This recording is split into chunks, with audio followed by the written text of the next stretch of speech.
तेलंगाना में घरेलू बिजली कनेक्शंस पर स्मार्ट मीटर्स लगाने के मामले पर सियासी मुखालिफत तेज हो गई है। तेलंगाना रक्षणा सेना की सदर कल्वाकुंटला कविता ने रेवंत रेड्डी हुकूमत पर शदीद तनकीद की। कविता ने इल्जाम लगाया कि हुकूमत कॉरपोरेट्स के साथ मिली भगत करके गरीबों को मिलने वाली बिजली सब्सिडी खत्म करने की साजिश कर रही। उन्होंने कहा है कि मरकजी हुकूमत की पॉलिसियों की हिमायत करते हुए घरेलू कनेक्शंस पर स्मार्ट मीटर्स लगाने की कोशिश की जा रही। कविता ने वाज़ेह किया कि तेलंगाना रक्षणा सेना इस फैसले की सख्त मुखालिफत करेगी। జై తెలంగాణ అందరికీ నమస్కారం।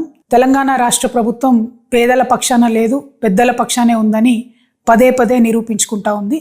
ఈ మధ్య గవర్నమెంట్ అంతా కూడా స్మార్ట్ మీటర్లు పెట్టబోతున్నాం అనేటటువంటి అంశాన్ని హైలైట్ చేసి చెప్పేటటువంటి ప్రయత్నం చేస్తుంది। మొన్ననే సిఎండి గారు కూడా ప్రకటన చేయడం జరిగింది, మేము త్వరలో స్మార్ట్ మీటర్స్ పెడతామని చెప్పి।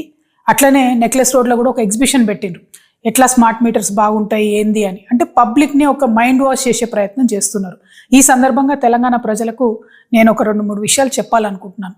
ఆల్రెడీ మన తెలంగాణ రాష్ట్రంలో ఉన్నవన్నీ కూడా స్మార్ట్ మీటర్సే। ఇప్పుడు ముందు లెక్క ఎవరు కూడా పోయి పెన్ను పేపర్ పట్టుకొని రీడింగ్ రాసుకునే అవసరం లేదు। ఒక చిన్న మెషిన్ ఉంటుంది, దాన్ని తీసుకొని మీటర్ దగ్గరికి పోగానే ఆటోమేటిక్గా రీడింగ్ వస్తుంది। స్మార్ట్ మీటరే ఇప్పుడు కూడా ఉన్నది। కానీ ఇప్పుడు వీళ్ళు ప్రపోజ్ చేసేటటువంటి కొత్త మీటర్ ఏంటంటే, ఏదైతే రైతులు ఢిల్లీ సింగ్ బార్డర్ దగ్గర ఉద్యమం చేస్తే నల్ల చట్టాలు తొలగించిండ్రో, ఆ నల్ల చట్టాల్లో భాగంగా అదానీ వాళ్ళ కంపెనీకి సంబంధించి మీటర్లు ఏవైతే వ్యవసాయానికి పెట్టాలనుకున్నారో, ఇప్పుడు కొత్తగా కేంద్ర ప్రభుత్వం ఒక కొత్త పథకం తీసుకొచ్చింది।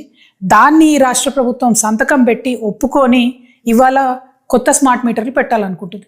మరి కొత్త స్మార్ట్ మీటర్లు పెడితే నష్టమేంది అంటే, ఇవి మన సెల్ ఫోన్ ఎట్లయితే మనం మొదలే ఒక 1000 రూపాయలు 500 100 రూపాయలు పెట్టి ప్రీపెయిడ్ ఎట్లా చేసుకుంటాం,